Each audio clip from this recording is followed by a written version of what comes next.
स्वरूप निष्ठा वाली, धर्मी निष्ठा वाली, धर्म निष्ठा वाली नहीं। ये सामर्थ्यानुपाती जो कृपा है वो धर्म निष्ठा वाली है, और ये स्वरूप निष्ठा वाली, धर्मी निष्ठा वाली कृपा है।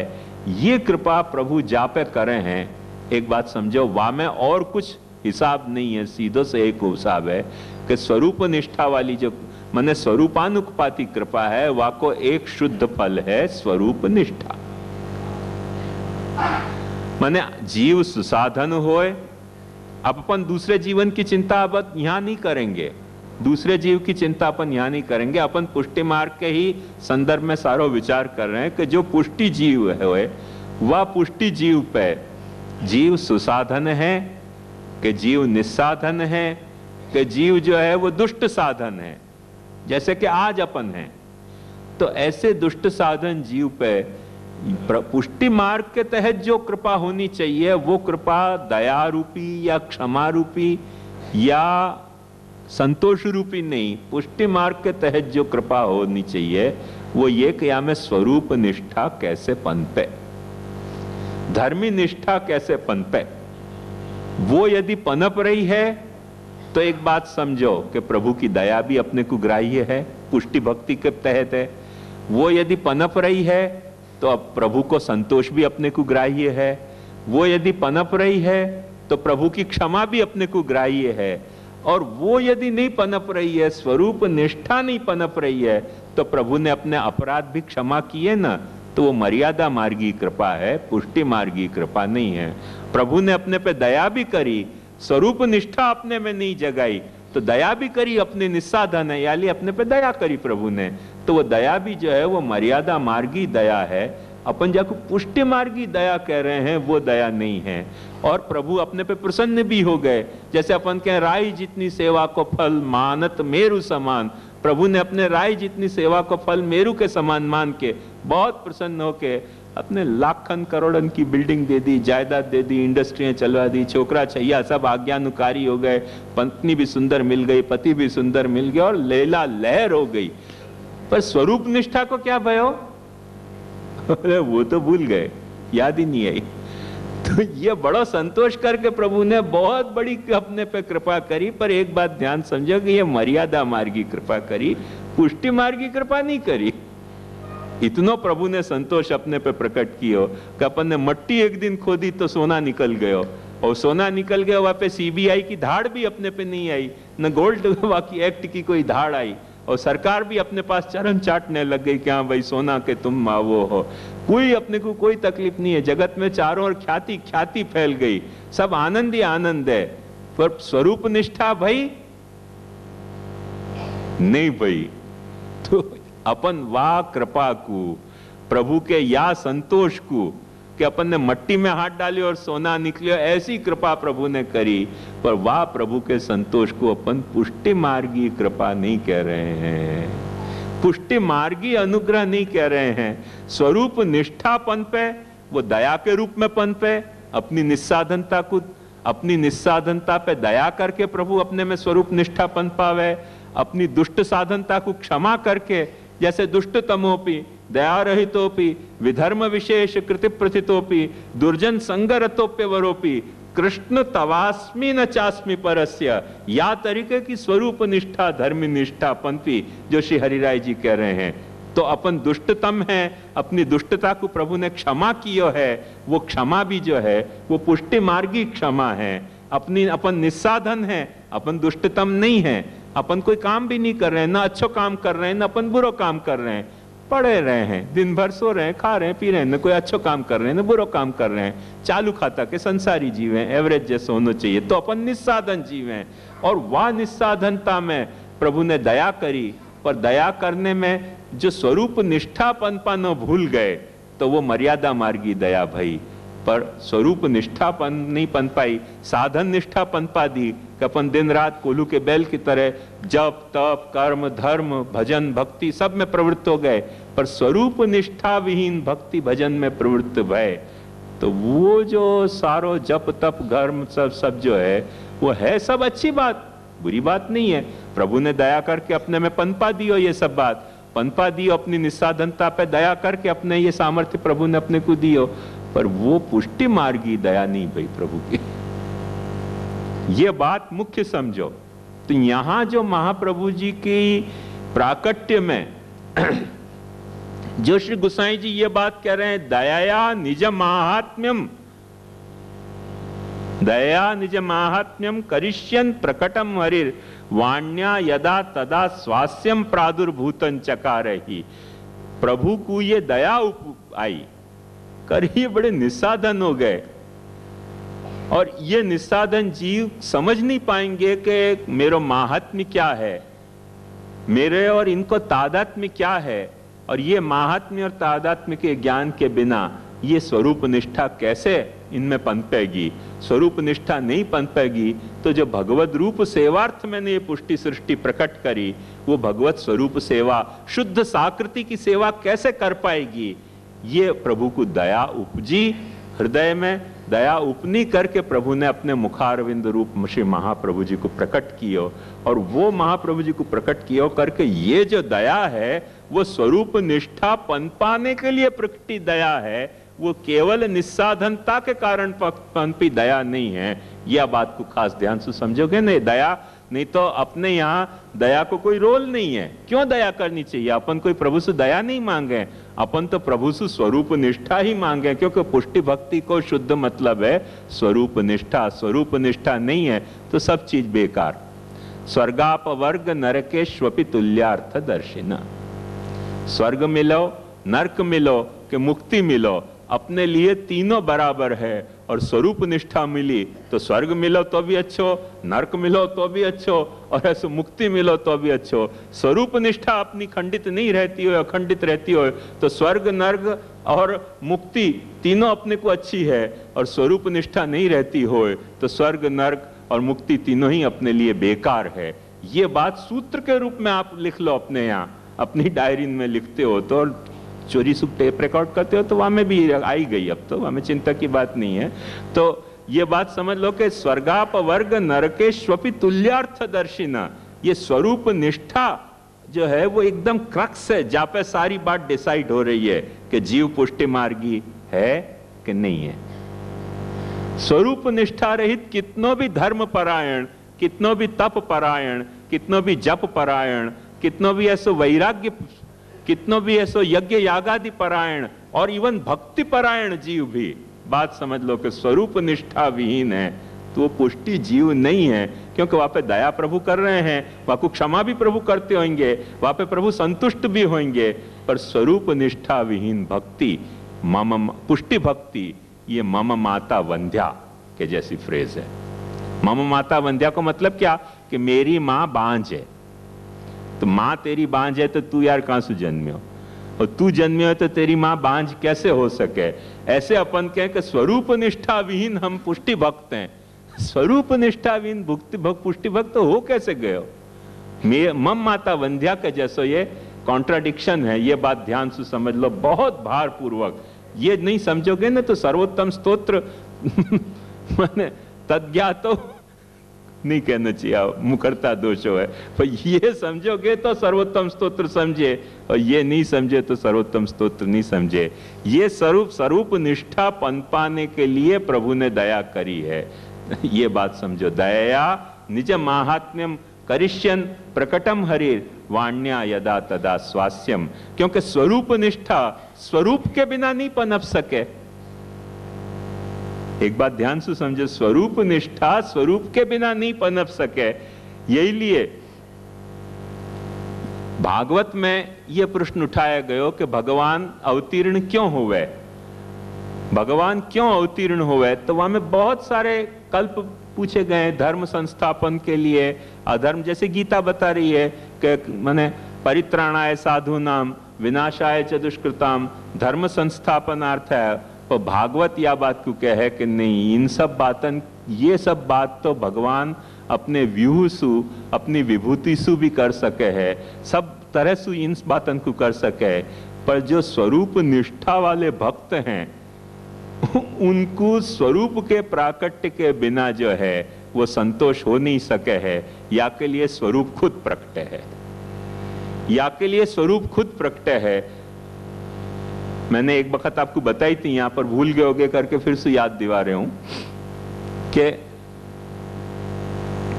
एक वक्त एक कुरान छपी और वहां में उनने ये लिखी बात कि राम कृष्ण को हमारे कुरान में ऐसे लिखो है कि अल्लाह ने 70,000 फरिश्ताएं भेजे सारी दुनिया में।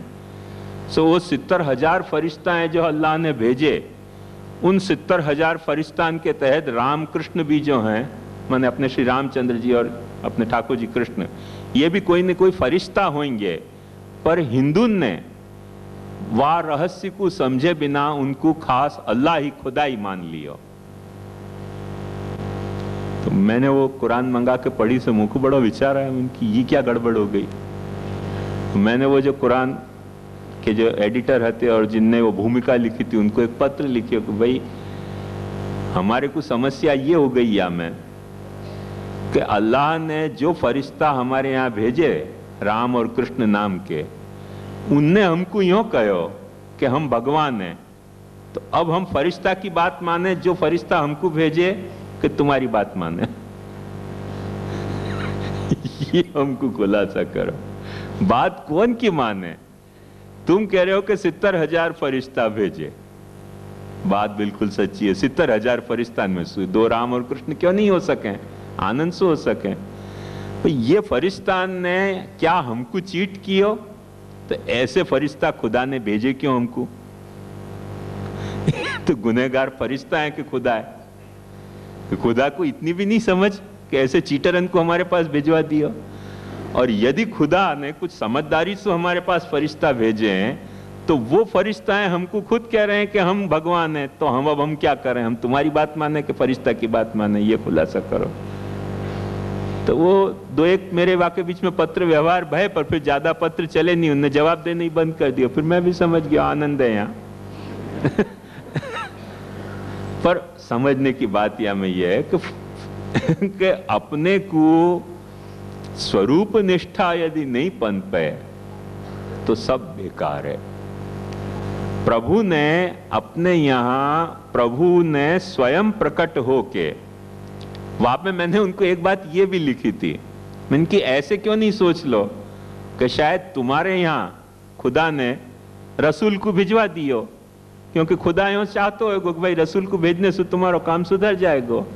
और हमारे बारे में खुदा ने ऐसे सोची होगी कि मेरे जाए बिना इनको काम सुधरेगा नहीं। यहाँ लिए खुद आ गए, ये भी तो हो सके ना। ऐसे क्यों नहीं सोच लो कि हमारे यहाँ खुदा खुद आ गए होगा और तुम्हारे यहाँ खुदा खुद नहीं आके रसूल को भिजवा दियो। ये क्यों नहीं सोच लो, जब हमारे फरिश्ता हमको यूं कह रहे हैं कि हम खुद खुदा हैं, तो अब हम ये तो हम तो हमारे को जो भेजे फरिश्ता वही की बात मानेंगे ना।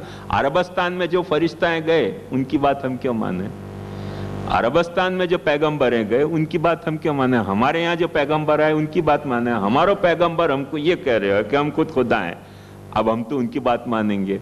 अब उनकी बात मानेंगे तो अब समझने की एक बात ये और रह गई कि भाई तुम्हारे को ऐसा पैगंबर सु काम चल जाते हो।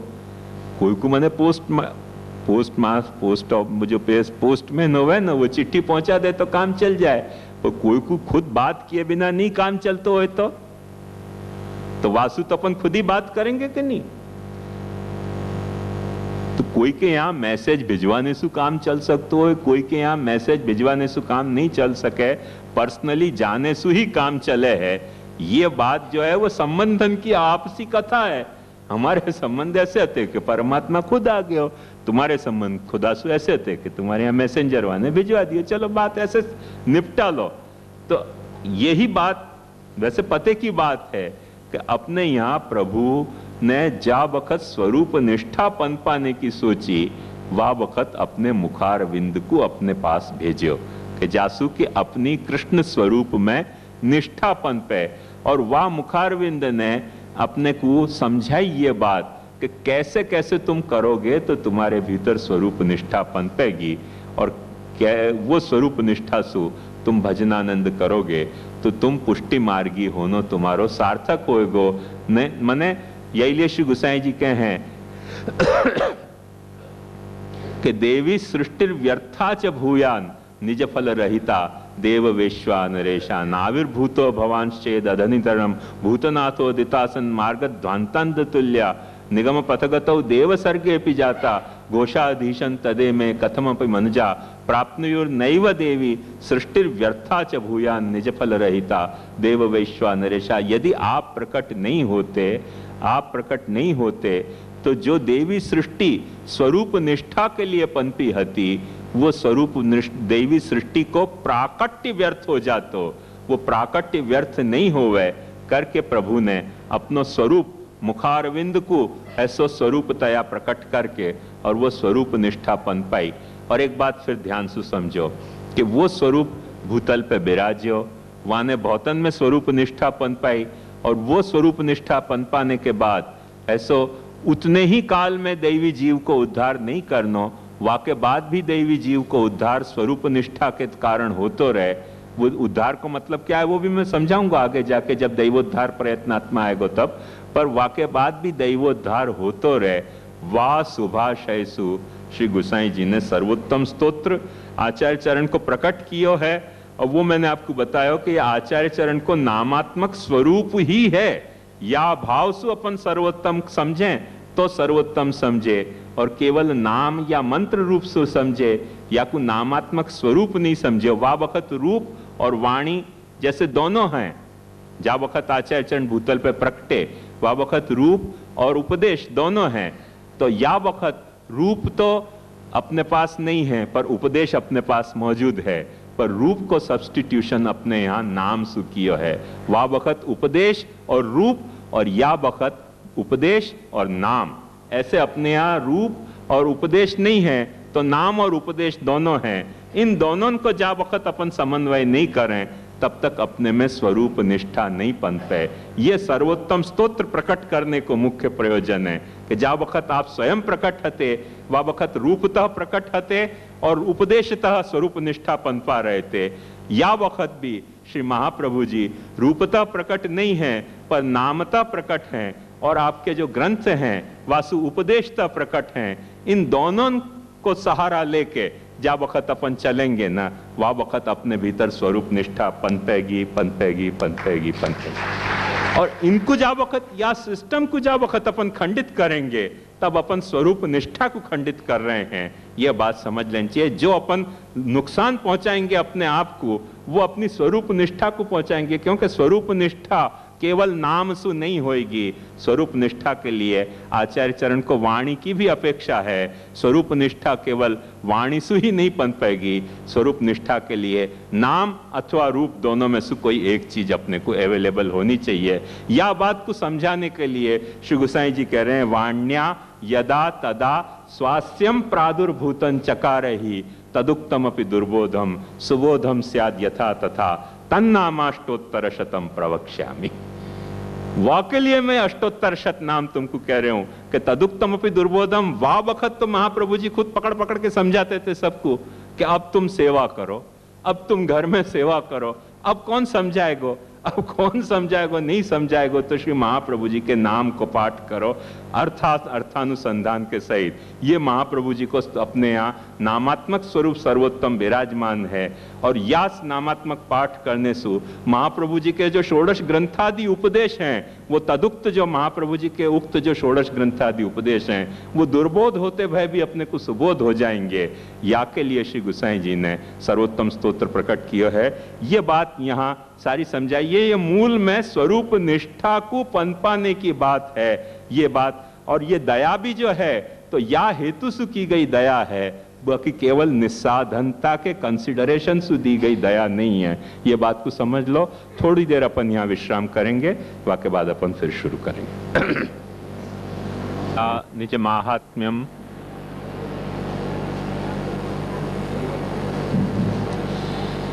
दया निज माहात्म्यम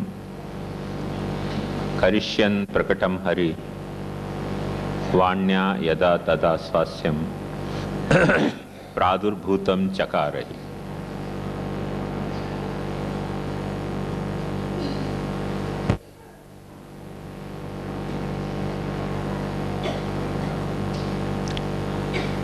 श्री गोकुलनाथ जी आज्ञा करें स्वकीय निरुपधि दुख प्रहाणेच्छया। दया, दया को अपन रूप समझे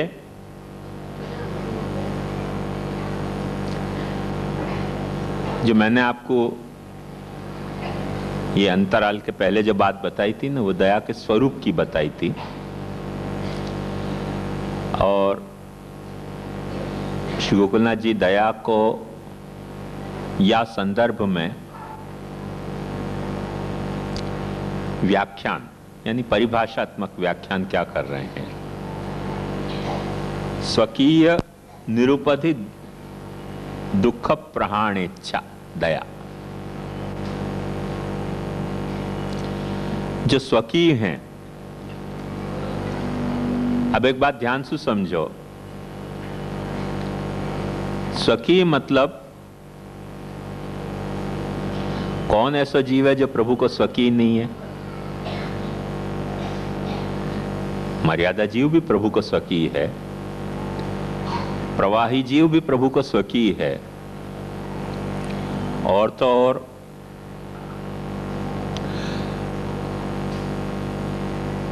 भागवत और रामायण और भी जो पुराण हैं,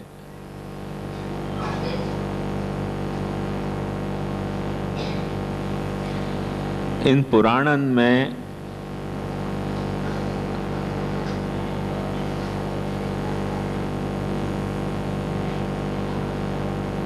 जो सबसे विलक्षण कथा है,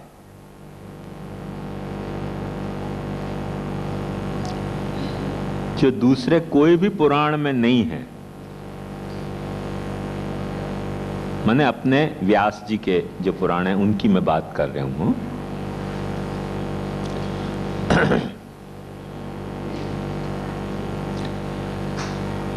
वो सबसे विलक्षण कथा ये है, अब आपको रहस्य पहचानने लायक है। जैसे आप बाइबल पढ़ो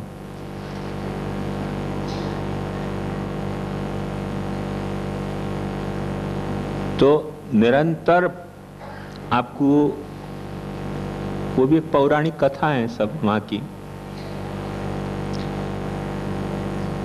उनमें पूरे में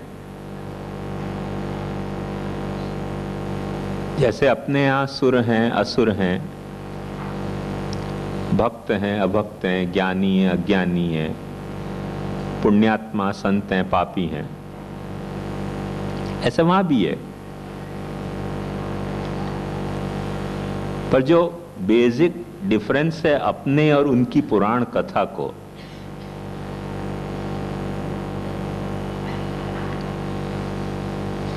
वह में मूल कथा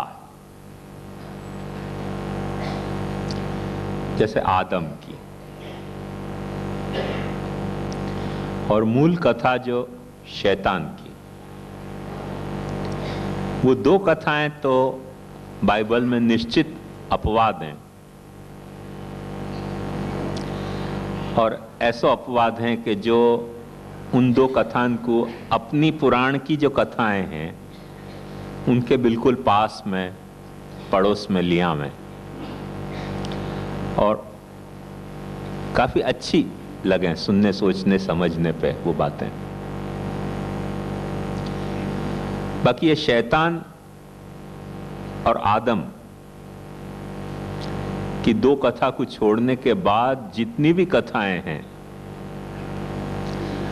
उन सब कथाओं में निरंतर एक लफड़ा है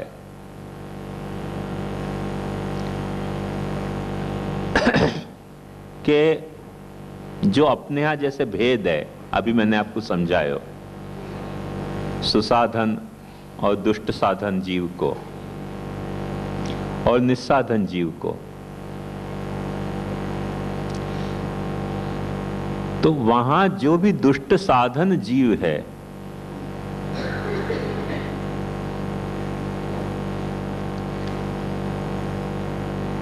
बाकी दुष्टता इतनी ज्यादा उभर के आवे है, इतनी ज्यादा उभर के आवे है वहां को एक सामान्य उदाहरण आपको दूं कि इन 15 या 20 साल में वेटिकन ने थोड़ो अब सोचना शुरू कियो है वा दिशा में। जो लास्ट वेटिकन की कॉन्फ्रेंस भई थी, वाके बाद उनने थोड़ो सा या दिशा में सोचना शुरू किया। नहीं तो अभी तक के माने 19 या 18 शताब्दी ईसाइयत की ये सोचने में गई कि जो ईसा को नहीं माने हैं वो व्यक्ति कितनों भी धर्मात्मा है, वो शाश्वत नरक की अग्नि में जलेगा। थोड़े दिन का रिफाइनमेंट की बात नहीं है कि भाई जितनों माने अपराध कियो उतनों अपराध के अनुसार वो नरक में जावे और अपराध को दंड भुगत के पाछो आ जाए और फिर वाकू चांस मिले। वो तो उनके यहाँ चांस है ही नहीं, क्योंकि वो लोग पुनर्जन्म नहीं माने अपने तरह, उनकी अपनी सिद्धांत हैं।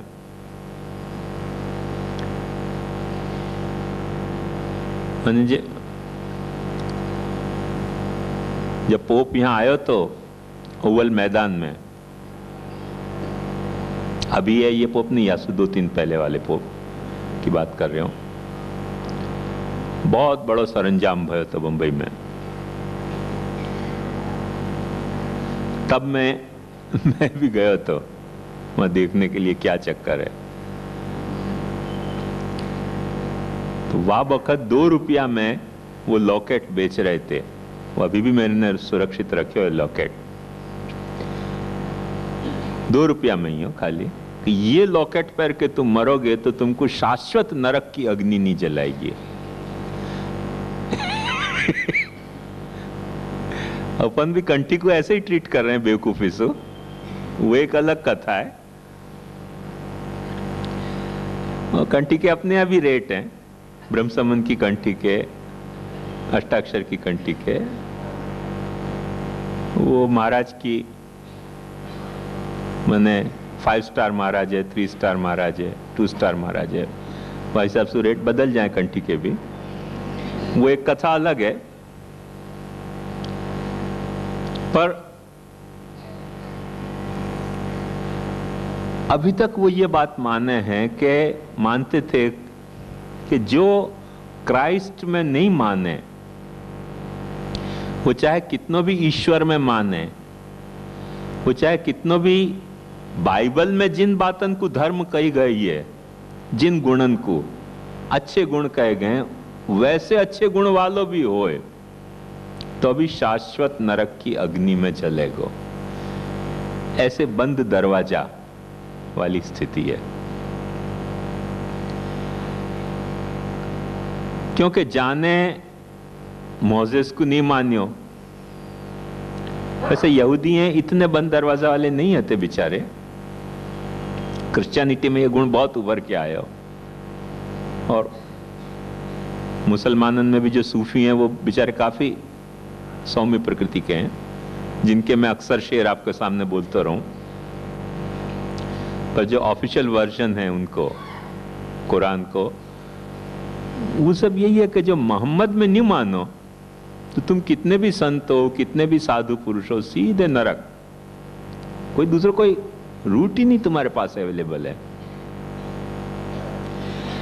जरा भी जाने मने आश्चर्य होगा आपको कि जिनने क्राइस्ट को क्रूसीफाई करवाने के लिए फरियाद करी थी पॉन्टियस पिलेट के आगे,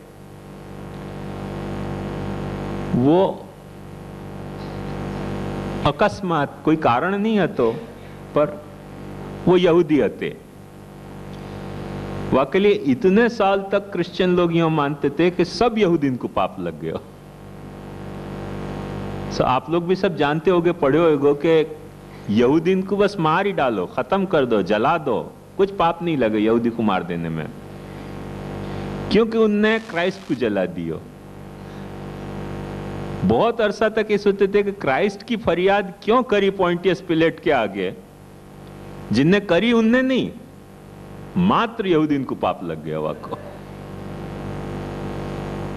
वैसे परमात्मा बड़ा दयालु है, क्राइस्ट खुद बहुत कृपालु है, पर यह विषय में कोई कृपा नहीं। संप्रदाय ने कभी कृपा नहीं करी, क्राइस्ट ने चाहे कितनी भी कृपा करी। तो ये जो पुराण की कथा है ना, उन पे ध्यान देने लायक कथाएं हैं।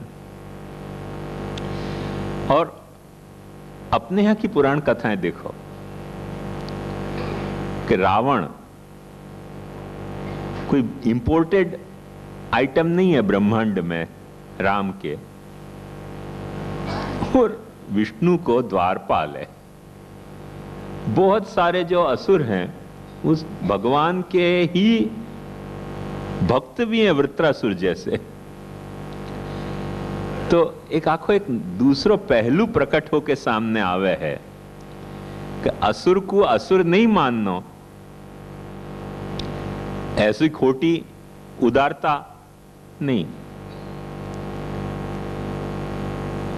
पर असुर को नरक ही माननी, इतनी खोटी क्रूरता भी अपने पुराणन ने नहीं बरती है। माने जो भगवान से द्वेष करते थे, जो भगवान को नहीं मानते थे, उनको भी अपनो पुराण, माने अपन की तो कथा दूसरी है शुद्धाद्वैतीन की, अपनी कथा दूसरी है, वो को कारण समझो। क्योंकि अपन तो यूं कहें कि वो असुर के रूप में भी भगवान को कोई चिदंशी तो प्रगट्य है ना, तो वो बेसिकली जो असुर है वो कितना भी बड़ा असुर है, अंत में है तो भगवान को अंश, भगवान को चिदंश है, भगवान ने ही प्रवाह मार्ग प्रकट किया है। अपन यूं नहीं कहें कि शैतान ने प्रवाह मार्ग प्रकट किया। उनके यहां अपन सब शैतान के प्रेरित हैं। ये फनी स्टोरी आपको बताऊं, या मनोवृत्ति की, कि जा वक्त यहां पुर्तगाल में सबसे पहले मिशनरी आई,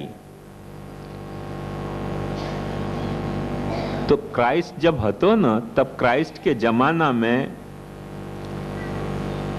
सेंट थॉमस करके हतो, क्राइस्ट के 12 जो मुख्य शिष्य उनमें से एक, और वो मुख्य शिष्य में से एक वा बखत क्राइस्ट के जमाना में अपने हिंदुस्तान में आ गए और मद्रास में वाकी समाधि बतावे। तो ये महाराष्ट्र से नीचे केरल वेरल तक में उनके संप्रदाय हते वा जमाना से। और पोप ने जब इनको भेजे कि भाई तुम जाके प्रचार करो ईसाई को मत को, क्योंकि भारत जो है वो ऐसा नहीं तो नरक में चले जाएगा सारो। तो यहां तो वो पहले से ईसाई मत तो वो सेंट थॉमस को संप्रदाय, और इनने जब यहां देखो कि हम इनको ऐसा स्वर्ग में पहुंचाने के लिए आए हैं और यहां तो पहले से ही क्राइस्ट को मानने वाले मौजूद हैं, तो उनने चिट्ठी लिखी अपने बिशप को कि आपकी आज्ञा के अनुसार हम भारत को उद्धार करने के लिए भारत में आए, पर हमारे आने के पहले कोई शैतान या क्रिश्चियनिटी को प्रचार कर गया। बहुत बाद में फिर रिसर्च करी तब पता चले कि वो शैतान कौन है, तो जो क्राइस्ट के मुख्य 12 शिष्य थे उनमें से एक शिष्य। इतना भयंकर इन लोगन को अपनी बात को आग्रह हुआ है। अपने यहां तो ऐसा नहीं है। जैसे महाप्रभु जी से ही पूछो, महाप्रभु जी बेचारे यूं कहे कि रामानुजाचार्य जी ने जो मत कहा वो मुझको बिल्कुल मान्य नहीं है, मध्वाचार्य जी ने मत कहो बिल्कुल मान्य नहीं है, विष्णु स्वामी को मत बहुत सारे अंश में मान्य है, कुछ अंश में अमान्य है। और मैंने आपको बताया अस्मत् प्रतिपादितंतु नैर्गुण्यम, पर फिर पाची ये बात क्या है कि एवं चतुर्विधोपि भक्ति मार्गो भगवतैव प्रतिपादित। ये चारों जो भक्ति मार्ग के प्रकार हैं वो भगवान के द्वारा प्रवर्तित हैं। और जा शंकराचार्य जी के मत से महाप्रभु जी को बहुत झगड़ा है। वो शंकराचार्य जी को मत भी अपन यो नहीं माने कि शंकराचार्य जी कोई शैतान थे। अपन ये माने कि शंकराचार्य जी साक्षात महादेव जी के अवतार हते, और अपन ये माने कि वो महादेव जी ने भगवान की आज्ञा से ये मत को प्रचार कियो। वहां में भी पाछे हेतु शैतान नहीं है, भगवान ही है। तो अपनी तो पुराण की कथाएं एक दूसरे ही डायमेंशन में हैं। यह बात को समझो कि अपन बुद्ध को जो मत है कि वेद जो है वो सब मिथ्या हैं, ईश्वर नहीं है, आत्मा नहीं है, इन सब मतन को जरा भी नहीं माने हैं। पर बुद्ध को माने कि नहीं, बुद्ध तो भगवान है। ऋषभ देव जी को जो मत है वाको अपन नहीं माने, पर ऋषभ देव जी को तो अपन विष्णु के अवतारन में माने। तो अपनी पुराण कथाएं की जो सहिष्णुता की शक्ति है, पर सहिष्णुता की, वो गजब की शक्ति है। द्वैत सहिष्णु अभेद, भेद सहिष्णु अभेद की जो अपनी शक्ति है, और अपनी पुराण कथान में जो भेद सहिष्णु अभेद प्रकट हुए है, वो बहुत विश्व में मुश्किल है या तरीके को पुराण कथा को उपलब्ध होना। पर बात ध्यान से समझो कि जिनको अपन असुर माने हैं वो भी भगवान के स्वकीय हैं। ये अपनी पुराण कथा अपने को समझाए हैं। भगवान के द्वारपाल हैं, भगवान के कुछ प्रेरित हैं, भगवान के कुछ हैं, तो कौन स्वकीय नहीं है? मुद्दा समझ में आयो ना मेरो? कौन स्वकीय नहीं है? सब स्वकीय है। भगवान के यहां पर की कुछ है ही नहीं। कौन से अर्थ में स्वकीय कह रहे हैं, ये बात अपने को समझनी पड़ेगी कि स्वकीय मतलब जिनको पुष्टि भाव स्वरूप निष्ठा के लिए स्वकीय मान्यो हैं, वो पुष्टि निष्ठा के लिए स्वकीय हैं। जिनको मर्यादा निष्ठा के लिए, साधन निष्ठा के लिए स्वकीय मान्यो हैं, वो साधन निष्ठा में स्वकीय हैं। और जिनको विषय निष्ठा में स्वकीय मान्यो हैं, वो विषय निष्ठा के लिए स्वकीय हैं। स्वकीयता को अलग अलग अपने को अर्थ समझना पड़ेगा। सब कुछ स्वकीय है, पर स्वकीयता को स्वभाव अलग अलग है। वहां में से जो स्वरूप निष्ठा के लिए स्वकीय हैं, जो मैं घड़ी घड़ी दोहरा रहे हूं, या के लिए कि सर्वोत्तम स्तोत्र को मूल भाव आपके हृदगत होना चाहिए। तो श्री गोकुलनाथ जी जो आज्ञा कर रहे हैं कि स्वकीय निरुपधि दुख प्रहाण इच्छा दया, जो स्वकीय हैं वो कौन से स्वकीय? तो यदि सिद्धांत की दृष्टि से देखो तो सारो ब्रह्म जो है वो जा वक्त अपन ये कह रहे हैं कि सर्वं खलु इदम ब्रह्म, और ये सब कछु नमो भगवते तस्मै कृष्णायात भूत कर्मणे रूप नाम विभेदेन जगत क्रीडति यो यत। तो सारो नाम रूप कर्म भगवान को अपनो नाम रूप कर्म है। तो सारे नाम रूप कर्मधारी, चाहे पुष्टि मार्गी हों, चाहे प्रवाह मार्गी हों, चाहे मर्यादा मार्गी हों, भगवान के वार्थ में स्वकीय नाम रूप और कर्म हैं। पर यहां जो स्वकीय कहो जा रहे है वो वाह अर्थ में, उतने व्यापक अर्थ में नहीं। यहां जो स्वकीय कहो जा रहे है वो यह अर्थ में कि स्वरूप निष्ठा के लिए जो स्वकीय हैं, साधन निष्ठा के लिए जो स्वकीय हैं, या विषय निष्ठा के लिए जो स्वकीय हैं, उनमें से स्वरूप निष्ठा के लिए जो स्वकीय हैं, उन स्वकीयन को यदि भजनानंद की प्राप्ति नहीं भई स्वरूप निष्ठा वाली, तो महान दुख हो जाएगा। क्यों? क्योंकि जो चीज जाको है, जैसे मछली को पानी नहीं मिलो तो महान दुख हो जाएगा। जैसे जीव को, अपन को, प्राणी को सांस लेनो नहीं मिलो तो महान सफोकेशन हो जाएगा। ऐसे जो स्वरूप निष्ठा वाले जीव हैं, उनको यदि स्वरूप निष्ठोपयोगी भजनानंद, और वह भजनानंद के लिए उपयोगी जो महात्म्य और तादात्म्य को बोध नहीं जग्यो, तो उनके विचार, इनके दुख की पराकाष्ठा हो जाएगी।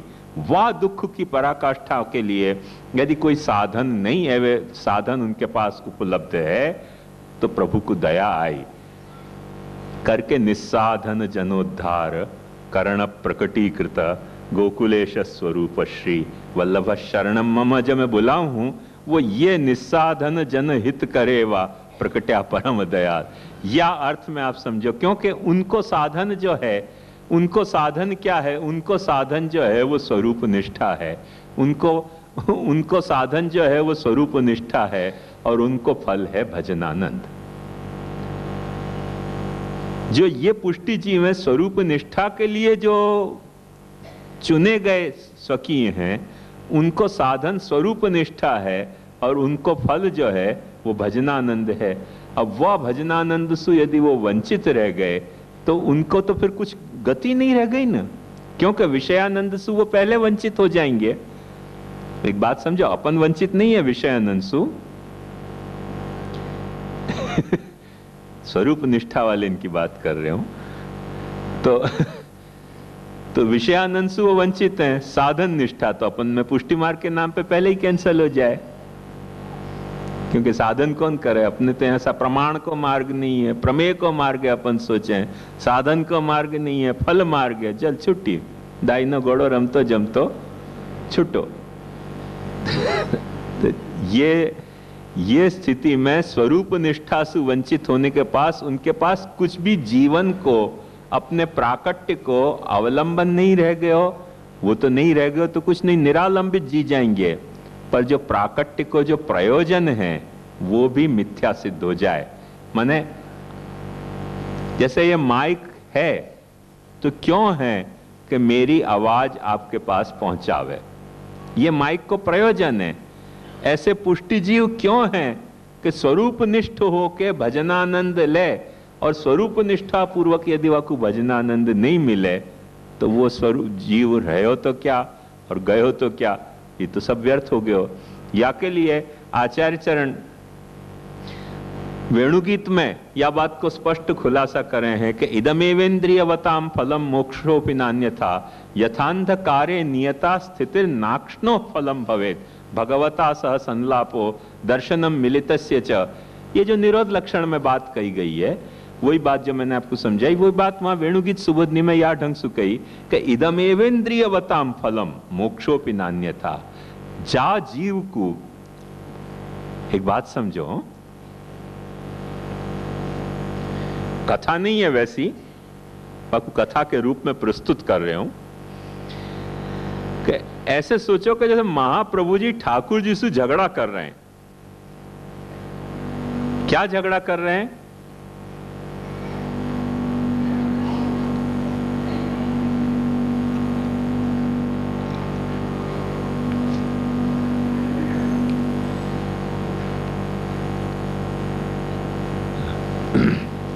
महाप्रभु जी ठाकुर जी से झगड़ा कर रहे हैं कि प्रभु आपने इनको पुष्टि जीव क्यों बनाए? यदि भजनानंद को दान नहीं देनो है तो पुष्टि जीव क्यों बनाए? और यदि समझ लो कि पुष्टि जीव बनाए तो बना देते। इनको आंख नाक कान ये सब एकादश इंद्रियां क्यों दी, देह क्यों दियो? यदि इनको आंख नाक कान एकादश इंद्रियां दी हैं, देह दियो है, तो इनके सामने इनकी हर इंद्रियन की स्वरूप निष्ठा पूर्वक भजनानंद में पर्यवसान क्यों नहीं हो रहे हो? आपको खुलासा करो। यथांधकारे नियता स्थितिर नाक्ष्णो फलम भवेत्। क्या इनको अंधेरे कूप में, विषयानंद को अंधेरे कुआं में, या ब्रह्मानंद के अंधेरे कुआं में इनको कैद करना चाह रहे हो आप? ये झगड़ा है यहां। बात समझ में आई ना? यथांधकारे नियता स्थितिर नाक्ष्णो फलम भवेत्। अंधकार में कुआं में कोई को कैद करके रखनो होए तो वह व्यक्ति की आंख रही तो क्या और गई तो क्या? जब दिखना ही नहीं है कुछ भी तो आंख रही तो क्या और गई तो क्या? जब कुछ सुनाई नहीं देना है तो कान रहे तो क्या और गए तो क्या? जब कुछ सुगंध मिलनी ही नहीं है तो नाक रही तो क्या और गई तो क्या? कोई स्वाद मिलना ही नहीं है तो जैसे जीव रही तो क्या और गई तो क्या? ये स्थिति महाप्रभु जी या बात पे भार पूर्वक समझाना चाह रहे हैं अपने को कि इदम एवेन्द्रियवताम फलम मोक्षोपि नान्यथा। मोक्ष अपने लिए फल नहीं है। मोक्ष कौन के लिए फल है? जिनको साधन निष्ठा प्रदान करी है प्रभु ने, उनके लिए फल है मोक्ष। अपने लिए तो फल जो है वो इदमेव स्वरूप, भगवान को जो स्वरूप है, प्रकट स्वरूप है, वो ही अपने लिए फल है। इदमेव इंद्रियवताम फलम मोक्षोपि नान्यथा। क्योंकि यथांधकारे नियता स्थिति नाक्षणो फलम भवेत्। इतना भार है महाप्रभु जी को। आप मेरे को उल्टा मत समझिए, कोई कला है नहीं प्रभु में और महाप्रभु जी में। ये तो एक वाह प्रश्न को भार देने के लिए मैंने आपको समझा कि यह बात कही है। या प्रश्न पे इतना भार है, और वो भार होने के कारण महाप्रभु जी आज्ञा कर रहे हैं कि श्री गोकुलनाथ जी आज्ञा कर रहे हैं कि निजम स्वकीयम माहात्म्यम पुष्टि मार्गीय लीलारस भावात्मकम पूर्वोक्त प्रकारेण सर्वज्ञाना विषयम स्ववचन द्वारा स्वकीयेषु प्रकटीकरिष्यन् स्वस्य पुरुषोत्तमस्य आनंद मात्राधिदैविकाग्नि रूपम यदास्यम मुखम तत्प्रादुर्भूतम चकार। क्योंकि जो निज महात्म्य है तो ये इतनो तादात्म्य मान के, इतनो महात्म्य मान के जीव अपने सकल देह इंद्रिय प्राण अंतःकरण दारागार सबसु प्रभु को आनंद स्वरूपानंद ले सके, भजनानंद ले सके। वाके लिए स्वरूप को प्राकट्य और वाणी को प्राकट्य, दोनों को प्राकट्य बहुत जरूरी है। ये श्री गोकुलनाथ जी समझा रहे हैं कि ताकि वो प्रभु के लीला रस को आनंद ले सके। अब मैं इन सब पदन की बहुत व्याख्या नहीं कर रहा हूं, क्योंकि इन पदन को जो कुछ तात्पर्य है तो लीला को मैंने शुद्ध साकृति में आपको विस्तार से समझा दियो है।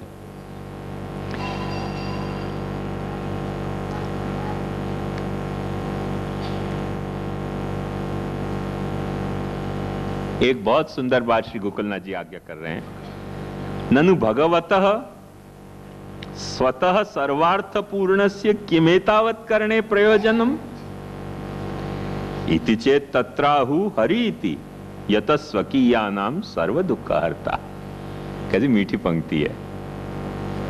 अरे क्या इतनी सब लफड़ा करने की प्रभु को जरूरत क्या है? इतना सब लफड़ा क्यों प्रभु कर रहे हैं कि अपने मुखारविंद को भी प्रकट कर रहे हैं और उनके द्वारा वाणी भी प्रकट करवा रहे हैं स्वरूप निष्ठा की। और वो मुखारविंद ने प्रकट होकर भारत में भी इतना भ्रमण किया और इतना सब परिश्रम लिया। इतना सब प्रभु को परिश्रम लेने की आवश्यकता क्या है? गोकुलनाथ जी कह रहे हैं कि यही बात को खुलासा तो गोसाई जी हरि शब्द से दे रहे हैं कि दया निज महात्म्यम करिष्यन प्रकटम हरि। हरि को मतलब दुख हरता है, दुख हरे नहीं तो हरि काय को। जब लीला प्रकट करी है, एक बात ध्यान से समझो, लीला प्रकट करी है तो लीला जो प्रकट करी पुष्टि की, लीला प्रकट करी मर्यादा मार्ग की, लीला प्रकट करी प्रवाह मार्ग की, लीला प्रकट ये सृष्टि की करी। बड़ी अच्छी बात है। अपनो आनंद को उच्छलन भयो अपन देख चुके हैं, कोई कामनावश तो लीला प्रकट करी नहीं है, अपने आनंद के उच्छलन के रूप में लीला प्रकट करी है। अब वो आनंद यदि या तरह से उच्छलित होके और आनंद को आनंद लेने के लिए यदि कोई जीव जो है वो गुप्तानंद भयो है, आनंद को आनंद लेने के लिए वह गुप्तानंद जीव के पास कोई जो है वो निरानंद विषय को पूरा सरंजाम इकट्ठो भयो है, देह इंद्रिय प्राण अंतःकरण दारागार को सब सरंजाम इकट्ठो भयो है। क्यों ये इकट्ठो भयो? आनंद को आनंद लेने के लिए, स्वात आत्मानंद लेने के लिए। तो ये जो सरंजाम इकट्ठो भयो, ये जो लीला प्रकट भई, आनंद को आनंद लेनो स्वतः, ये तो लीला है, जैसे कुछ प्राप्त तो होने वाला नहीं है, पर जो लीला प्रकट भई है वह लीला के अंतर्गत प्रकट पुष्टि जीव स्वरूपानंद स्वरूपनिष्ठ होके भजनानंद लेने के लिए जो प्रकट भयो। अब वाको यदि भजनानंद यदि नहीं मिल पाएगो, स्वरूप निष्ठा यदि नहीं हो पाएगी, तो वाको तो दुख रहो ना। तो वो दुख को लीला के तौर पे माने वो आनंद देने के लिए थोड़ी देर लुका छिपी चलती होए तो लीला कही जाएगी। पर यदि ज्यादा लुका छिपी हो जाए,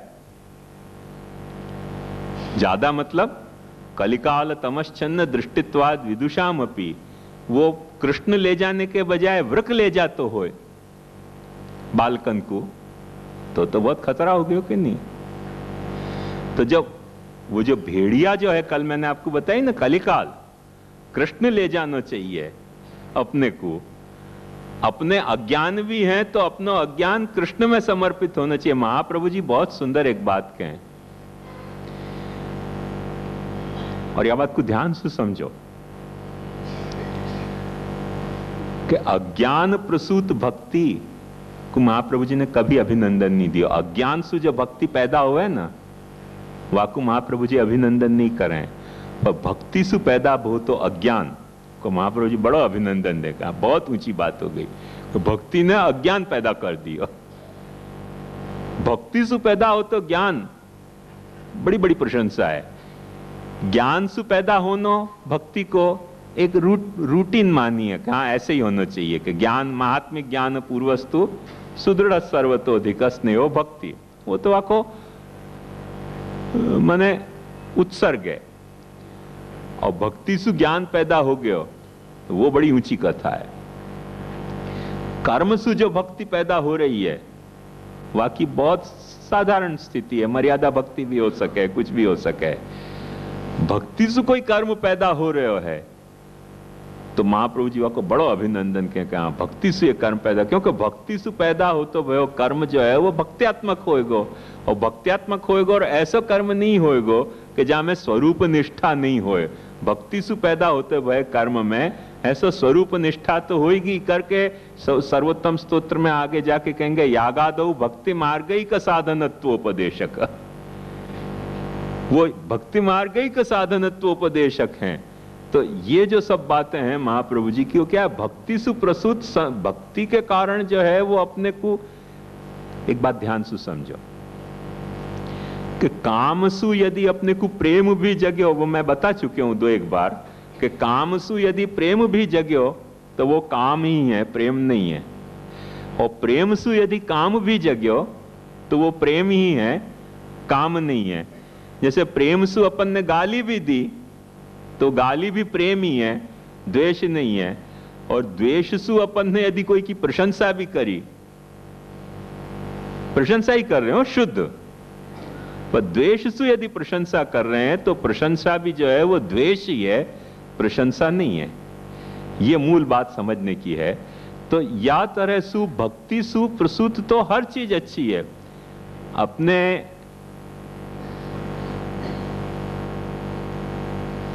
जो भक्ति जा बात को सहन नहीं कर पावे वो तो मैंने आपको कल बताई कि दंभ, दंभ के साथ भक्ति को थोड़ा बाप मारे को बैर है। कि जो बकासुर आ जाए ना अपने यहाँ, वो बहुत खतरा है।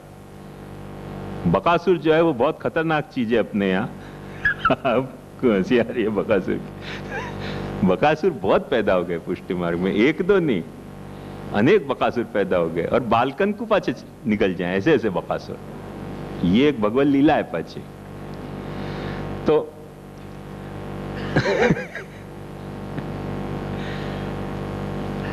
तो वो लीला में जा वक्त प्रभु जो है वो तिरोहित हो रहे हैं और अपने को अज्ञान हो रहे हो प्रभु को। भगवत लीला में स्वरूपानंद, स्वरूप निष्ठा के का साथ भजनानंद देने के लिए भी छुपना तो पड़ेगा ना। जैसे ध्यान से समझो बात को कि भोजन करना है और भोजन को शुद्ध आनंद लेना है तो थोड़ा गैप तो देना ही पड़ेगा ना। भोजन करने के बाद तुरंत कोई भोजन करने को कहे तो भोजन में वो मजा नहीं आएगी। जो भी कुछ नेचुरल गैप है उतना गैप के बाद फिर भोजन करोगे बड़ी मजा आएगी। थोड़े लेट हो गए हो, पेट में चूहाएं कूदते होंगे और ज्यादा मजा आ जाएगी। जाकू ताप क्लेश अपन कह रहे हैं। पानी पीते ही रहे हो, पीते ही जा रहे हो और भी पानी पी लियो तो डिमिनिशिंग यूटिलिटी हो जाएगी। तो धूप में एक आध चक्कर मारो और गला सूख गए और तब आपको 2 घूंट भी पानी पीने मिले, बड़ा आनंद आ जाएगा। तो वो जो लीलात्मक जो ये प्रभु को अविषय होना है वो तो लीला का पार्ट है, वो तो लीला की पॉलिसी है। लीला को नेचर ही ऐसा है कि कभी विषय कभी अविषय। और वो अविषय होने के कारण श्री महाप्रभु जी ने ये बात बताई कि प्रभु को जो स्वरूप है वो नटवर रूप है, मतलब संयोग में भी वो रस रूप है और विप्रयोग में भी रस रूप है। अपन को जब वक्त संयोगानुभूति हो रही है प्रभु की तब भी आनंद आ रहे हो लीला को, और विप्रयोगानुभूति हो रही है तब भी आनंद आ रहे हो, बशर्ते अपनो प्रेम प्रभु के साथ कायम होए तो वो तो लीला को है। पर ज्यादा यदि छुपे, जैसे अपन आंख मिचौनी खेलते हो संता कुकड़ी, और कोई ऐसी जगह जाके छुप जाए कि भाई अब अपन बंबई में संता कुकड़ी खेल रहे हैं, आंख मिचौनी खेल रहे हैं, और कोई जाके हिमालय में छुप गए, हिमालय तो खोजने कौन जाएगा? कोई इतनी दौड़ा दौड़ी कर सकते हो भाई, अभी की आंख मिचौनी खेल रहे हो, चलो हिमालय भी अपन चक्कर मार के खोज जाए कि हैं कि नहीं, कहां छुपे पे खोज निकाले। तो इतनी जामे सामर्थ्य होए वाके सामने तो या तरह से छुपो तो वो आंख मिचौनी कहवाएगी। पर जाकि हिमालय जाने की सामर्थ्य नहीं होए, निस्साधनता जामे होए, वाके सामने यदि कोई बंबई में आंख मिचौनी खेल रहे हैं और हिमालय में जाके छुप जाए कोई, क्यों कि तुम्हारे पे दाव आए हो खोजने को और हम छुप गए हिमालय में जाके, अब खोजो। तो ये आंख मिचौनी के रूल को भंग हो गया। ये बात समझ में आई आपको? जैसे क्रिकेट अपन खेले ना, तो क्रिकेट खेलें तो वहां में रन को कोई एक 2 पॉइंट निर्धारित है ना कि या के बीच में रन करना। अब समझो एक आध बॉल को फटका मारियो ऐसो के समुद्र में पड़ गई और आदमी दौड़ना शुरू की, और दौड़ते दौड़ते इतना दौड़ गयो कि पता ही नहीं चलो कि कहां गयो, तो रन कहवाएगो? कितने रन मानने वाकू? दौड़े दौड़े ऐसे हो वो क्या, आप तो ब्रेबरोन स्टेडियम नहीं रहे हो, कौन सा स्टेडियम हो गया? हाँ, वानखेड़े स्टेडियम। तो वानखेड़े स्टेडियम से ऐसा दौड़े हो कि वन तक जाके छुप गए हो। अपन क्या अभी क्या चल रहे हो? बोले रन चल रहे हो, अभी दौड़ ही रहे हो। कितने रन मानने हो? कुछ 4 मानने, 6 मानने, 24 मानने, जब तक नहीं आया तब तक रन ही मानना, दौड़ रहे हो। वो तो मिल्खा सिंह की बात हो गई ना। ऐसे कहें मिल्खा सिंह के घर में चोर आए हो, सच्ची बात नहीं है, खोटी बात है। तो मिल्खा सिंह के घर में चोर आए हो तो मिल्खा सिंह की नींद उड़ गई, तो यानी कि अरे कौन है? तो बेचारा चोर डर के भाग्यो, तो चोर डर के भागे तो मिल्खा सिंह भी भाग्यो। तो बहुत दूर जाके कोई ने पूछे भाई क्या बात है, सुबह सुबह दौड़ रहे हो? बोले क्या कहें पापा, चोर आ गया था, पापे चोर आ गया था। उनकी कौन है चोर? और 3-4-5 मील छोड़ के आया पीछे, इतो दौड़े हो। तो ऐसे जो दौड़ा दौड़ शुरू कर दे आदमी, तो वो दौड़ा दौड़ खेल नहीं कहवावे, वो तो कुछ उटपटांगी बात हो गई कि नहीं। तो प्रभु भी यदि संप्रति अविषय हो रहे हो प्रभु को महात्म्य, एक बात ध्यान से समझो, तो कितना अविषय होना चाहिए, वाकी एक रीजनेबिलिटी वाकी होनी चाहिए। वही इतना अविषय होवे तब तक तो वो लीला कहवाएगी, और वासु ज्यादा अविषय होवे, जैसे बच्चा भी जो है ना, वो पढ़ते वक्त 5 साल नहीं पढ़े, 10 साल नहीं पढ़े, 15 साल नहीं पढ़े, तो अपन के हाँ चलो बालक है, वो पढ़े ही नहीं तो फिर अपन बालक नहीं माने, फिर वाकु फिर गिलेंडर माने अपन। तो ऐसे हर चीज की कोई एक रीजनेबल पीरियड है कि जहाँ रीजनेबल पीरियड में वो चीज लीलात्मक हो जाए, और वह रीजनेबल पीरियड सु